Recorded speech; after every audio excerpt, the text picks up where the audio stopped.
Space Fusion Odyssey is your latest release. That's correct, yeah, yeah. Talk to me about what inspired and what influenced this record. Well, I'm a great fan of Sun Ra Oh. and Miles Davis and John Coltrane and these great guys who play music, and they inspire me. Charlie Parker, you know, What a great era. Dizzy Gillespie, you know, all of these people. I grew up on Miles Davis. I mean, I remember when I was studying, having my brother play Milestones perpetually Wow. to me when I was about 17. You know, that was in 1957, 58, and you know, I found that that whole Miles Davis era then really inspiring. I found the Bitches Brew one as well completely inspiring because it's so vast and diverse. And It's endless. it's endless. Yeah, I mean, I've got all these Miles Davis albums from the Bitches Brew era of all these different concerts that he did. I've got live mixes from Japan, Wow. remixes from Japan of Bitches Brew. You know, it's on the corner. I don't know, a whole raft of like live recordings. Some done in Japan, City of Forests, lots of others really. All of that, all around that era with John McLaughlin and Chick Corea and Wayne Shorter and Dave Holland and plus many more.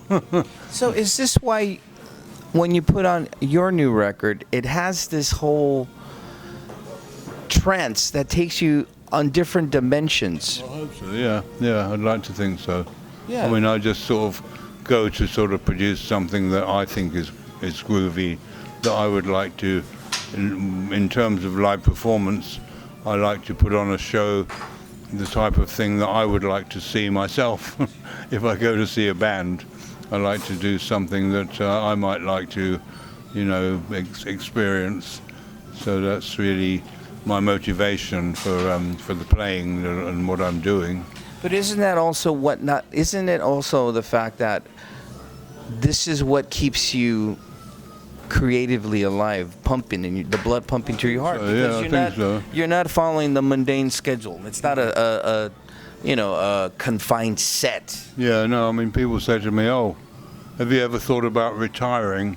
And I say, well, I have thought about it, but I've rejected the idea because if I retired, I don't know what I'd do.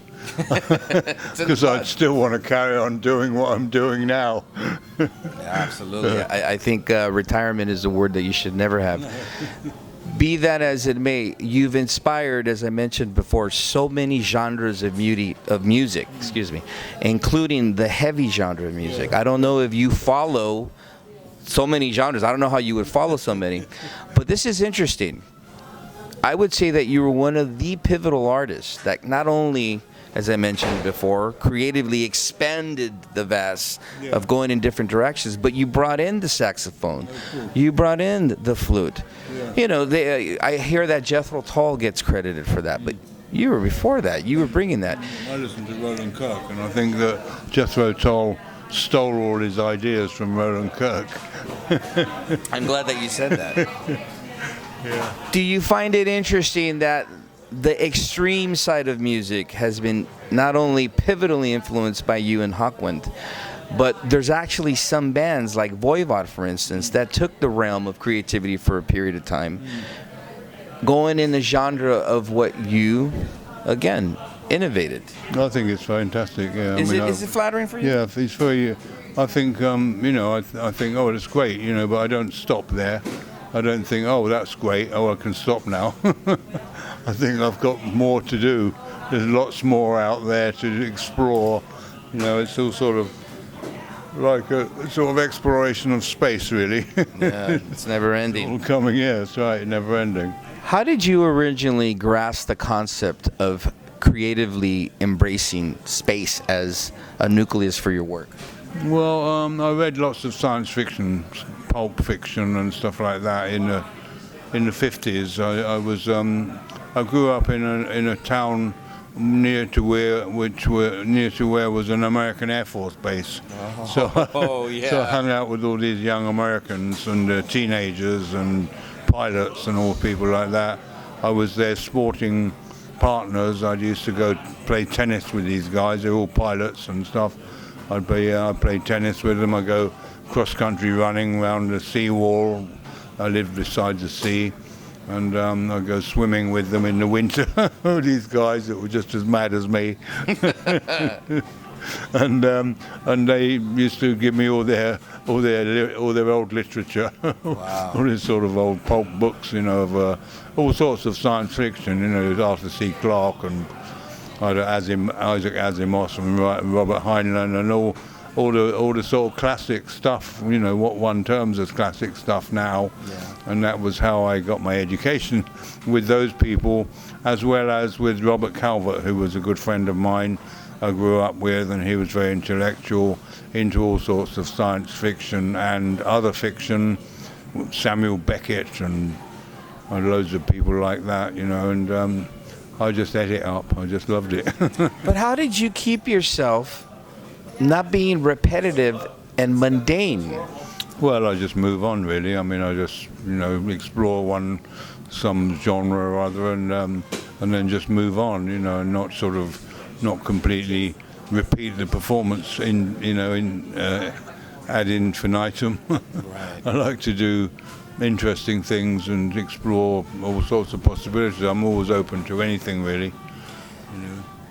Do you yourself believe in other life? Oh, I do, yeah. Yeah, I have a very open mind. I'm an optimist, My record company, Cleopatra Records, they throw stuff at me, First of all, they got me involved playing with Billy Sherwood, who was like the front guy for Yes, and then they invited me to make an album of space rock, which was an album called Space Gypsy, ultimately. They put a band together for me, and then they invited me to make a jazz fusion album. Wow. They said, "Oh, we think you should make a jazz fusion album. We've got these backing tracks with Billy Cobham and Chris Poland from Megadeth." And I went into a studio recording with these people, which was fantastic, and Amazing energy. yeah, indeed, yeah, and it was just really what I wanted to do. So I was very happy to, get involved creatively with this sort of this jazz fusion project. So I thought, wow, they're all these people I'm working with are either friends of mine already or people that I admire already. Right. And I was really happy to be involved with them. And then I was sort of completely bowled over with when we'd done the album and then put it out, and the reviews I'm getting, I think, wow. Amazing reviews. Yeah, what you might call making me gobsmacked. In this day and age, it's very difficult. I always discuss this with artists that are able to accomplish this. It's very difficult to retain the audience's attention. Yeah. With technology, with the fact that most people now are impatient. Your shows are completely different, though. When you enter the stage till when you leave, everyone is captivated. You incorporate not only the musical aspect, but the visual, and then, as we mentioned before, the spiritual.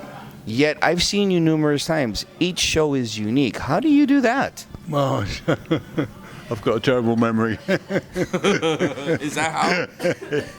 Yeah, no, but I mean, I just move with the time, I don't sort of think, oh, what did I do last time? I'm trying to remember, Improvisation? I improvise a lot, yeah. I mean, not only musically, but lyrically as well. I have a problem remembering some of the lyrics, and I just make things up. That's how it stays fresh, right? Indeed, yeah.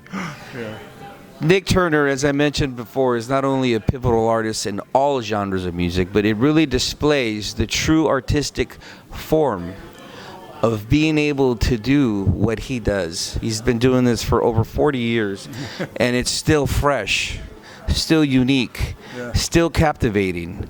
Welcome back to Earth, Nik Turner. Thank you very much. Thank you for taking the time to speak with me. Oh, cool. I'm very happy to have done so. Thank you.